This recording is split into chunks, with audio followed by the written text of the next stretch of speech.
Hi, this is Corncod1 of Nationalist News and Notes.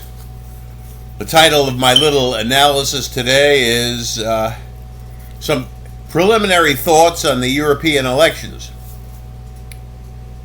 Well, it's around 8:30 p.m. U.S. Central Time, and not all the votes have been counted in the European elections.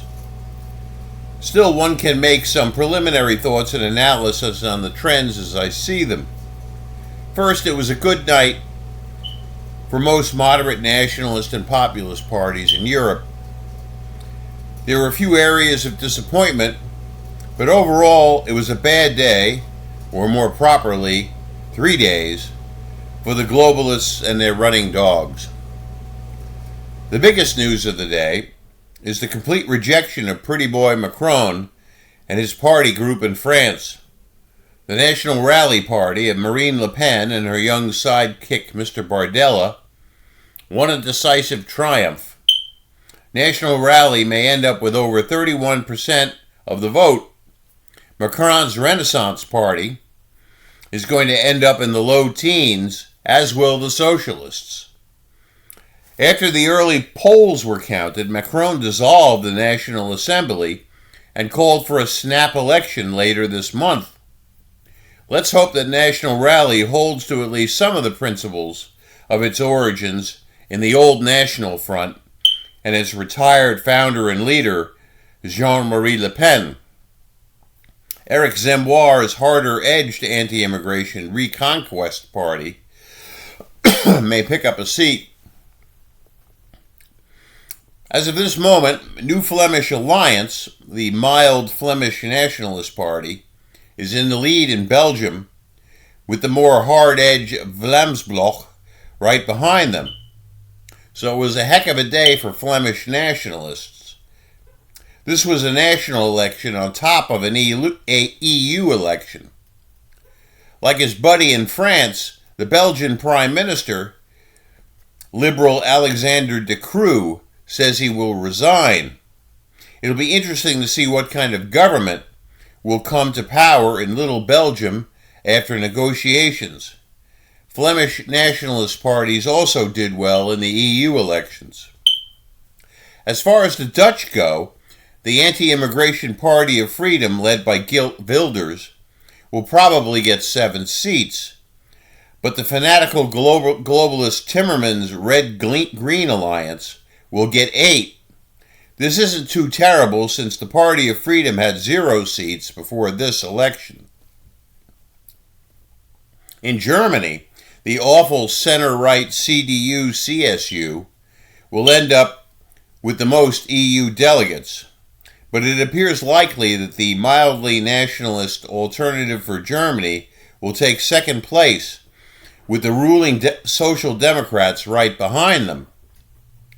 It appears that this will be the best showing for AfD in a European election and will make the Social Democratic Chancellor Scholz look like the pathetic weakling he is. In Poland, it looks like the globalist Tusk government will get the most seats when all is counted.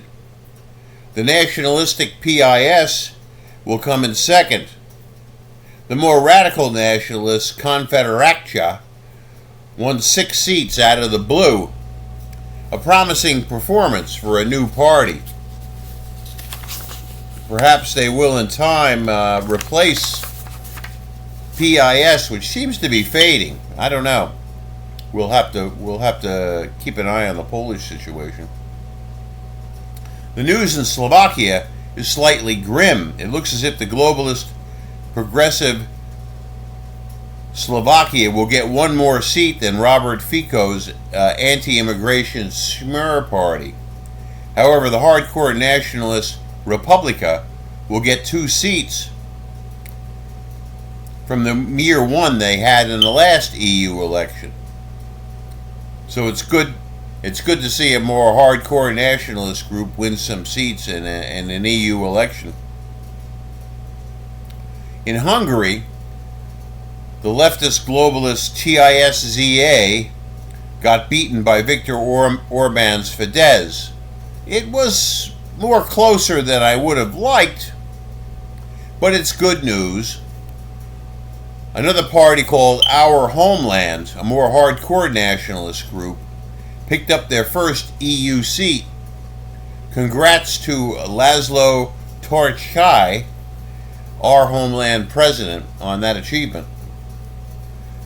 In Italy, Meloni's Brothers of Italy won handily. Her partner, Lega, led by Matteo Salvini, lost a ton of seats. They may lose 12 or 13 seats. It's pretty bad. But still, Meloni has to pull up her socks and get to work on the immigration problem, or she's eventually going to lose support. She has to stop trying to charm the EU elites. On the Iberian Peninsula, where it's mostly sunny, it wasn't a very sunny day for nationalists, I'm afraid. It doesn't look like Andre Ventura's Chega will win more than a couple of seats. In Spain, it looks slightly better. It's possible that the populist Vox, led by the ever hardworking Santiago Abascal, might gain a couple of more seats than in the last European election. But it looks like the rather useless center-right Partido Popular will do very well indeed. It'll be, hopefully this will be a harbinger for the future, because Prime Minister Sanchez is the most radical, crazed, left-wing leader in Europe. There's no two ways about it. He's a dangerous fanatic. Nothing much more to report from the rest of Europe. Things were pretty quiet. Nothing much to report in Denmark.